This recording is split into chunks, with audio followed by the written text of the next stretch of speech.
Et l'invité ce matin, c'est vous, Nathalie Rotaillot. Bonjour. Bonjour. Et merci d'être à nos côtés donc sur le plateau de la matinale. Vous êtes co-chorégraphe au sein de la compagnie 4 accords. Avant de parler de la compagnie, de tout ce qui a pu être fait depuis sa création en 2007, si je ne dis pas de bêtises, un mot sur une tournée que vous préparez pour cet été. Ce sera à partir du 20 juillet et jusqu'au 2 août prochain. Tournée qui s'intitule Qui vive.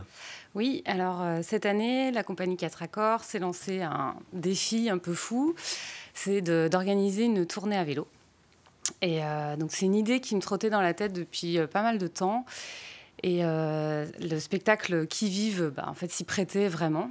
C'est un spectacle qui se passe au pied d'un arbre comme la plupart des spectacles de la compagnie. Et il a la particularité d'être participatif. Donc les spectateurs sont invités à passer de moments contemplatifs à des moments où ils sont plus actifs.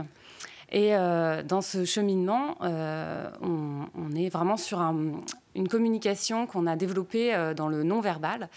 Donc voilà, c'était vraiment un défi pour nous de, par la danse, amener les gens à se mettre en mouvement, à nous accompagner. Et pour que cela puisse fonctionner, on a fait appel à des spectateurs complices. Et donc la tournée à vélo, elle rejoint en fait cette idée-là d'inviter avec nous des spectateurs complices à nous suivre sur la route, sur un cheminement en fait autour de la Vendée. On a prévu un itinéraire en partenariat avec Destination La Roche-sur-Yon.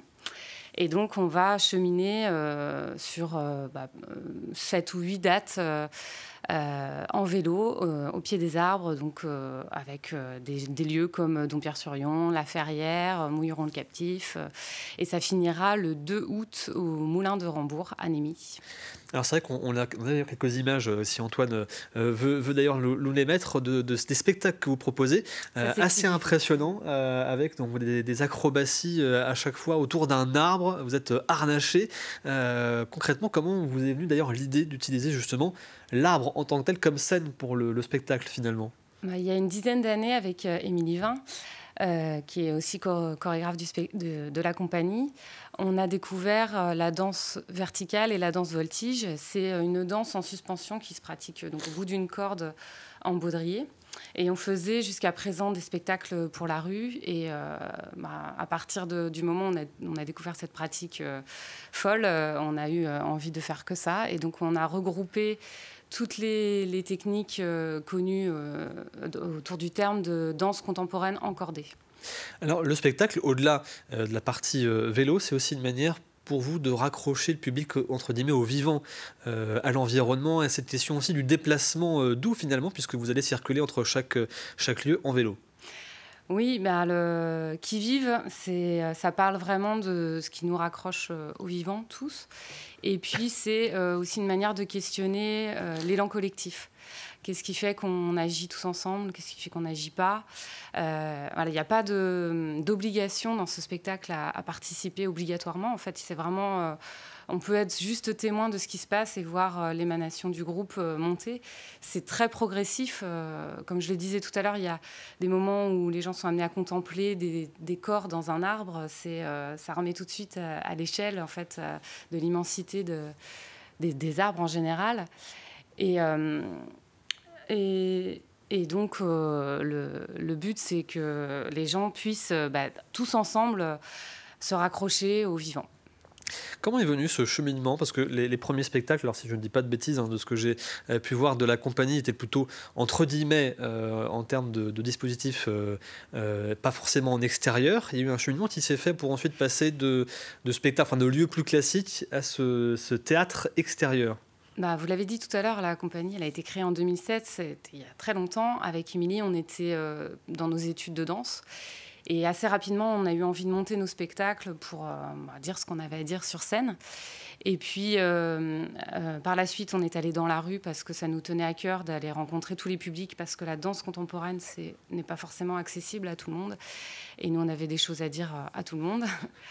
Et puis ensuite, on s'est tourné vers les arbres parce que c'était encore une autre dimension spatiale qu'on voulait mettre en avant. Comment s'est fait le choix des différentes étapes du coup de la tournée? Parce qu'il faut bien sûr, certes, il faut un arbre, mais quand même un arbre qui puisse vous accueillir, qui soit entre guillemets adapté à ce que vous avez envie de proposer. Nous, on aime dire il nous faut juste un bel arbre. Donc, si on regarde autour de nous, il y en a quand même beaucoup.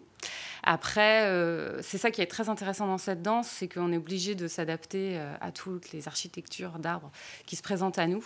Et donc, c'est pensé en amont de cette manière. Vous l'avez dit, vous faites un appel pour des spectateurs complices. D'ailleurs, appel qui a été lancé aussi sur votre site, le site de la compagnie. C'est toujours en cours ou est-ce que vous avez trouvé vos complices pour l'ensemble des dates ? C'est toujours en cours. Alors, ce projet, il est aussi en cours d'élaboration. Ça met un peu de temps à coordonner tous les lieux. Donc, on sait qu'on terminera le 2 août au Moulin de Rambourg à Némy, avec destination La Roche-sur-Yon. On sait qu'on va jouer aussi au Pays des Achards le 31 juillet, donc dans le cadre de la programmation estivale. On sait qu'on passera par le potager extraordinaire, je l'ai dit tout à l'heure, les communes en fait autour de La Roche-sur-Yon. Donc on ne sait pas exactement à quelle date on partira, mais on ne partira pas avant le 20 juillet, ça c'est sûr. Et on invite les gens à nous suivre sur tout ou partie de la tournée. Voilà, on n'est pas obligé de s'engager sur les 10 jours ou les 15 jours de tournée, mais on cherche des gens qui ont envie d'être ces spectateurs complices. Il n'y a pas de prérequis pour devenir spectateur complice. Il faut juste être curieux, avoir envie de vivre une expérience humaine et artistique. Aimer aussi être au grand air, parce qu'on va passer du temps au pied des arbres. Vous l'avez dit, spectacle aussi intergénérationnel, où tout le monde est invité à participer. Certes, on est là pour voir le spectacle, mais au-delà d'être complice, on peut aussi, je crois, participer en tant que tel au spectacle. Oui, c'est difficile d'appeler ça un spectacle. On a longtemps cherché le terme exact. On parle d'expérience, voilà. C'est pas un parcours sensoriel non plus, c'est pas une balade contée, mais c'est un peu tout ça à la fois. Et donc, c'est très progressif, en fait. Et c'est ce qui est beau à voir, c'est d'être à la fois spectateur de ce que les artistes proposent, les 3 artistes proposent, mais aussi de faire partie du spectacle en mettant son corps en action. Alors, si j'ai bien compté, c'est le 8e ou le 9e spectacle de la compagnie depuis sa création. C'est ce que j'ai vu, en tout cas, c'était marqué sur le site de la compagnie 4 accords. Il y a aussi une équipe qui vous accompagne dans toutes ces créations. Oui, et puis il y a aussi des performances ponctuelles. Il nous arrive aussi de danser sur des bâtiments. Voilà. Il y a vraiment des choses qui sont très ponctuelles, et puis il y a nos spectacles qui sont créés. Et tout ça, c'est une équipe derrière. Oui, il y a notamment Sabine Renard qui s'occupe de la production, qui nous aide beaucoup à ce niveau-là.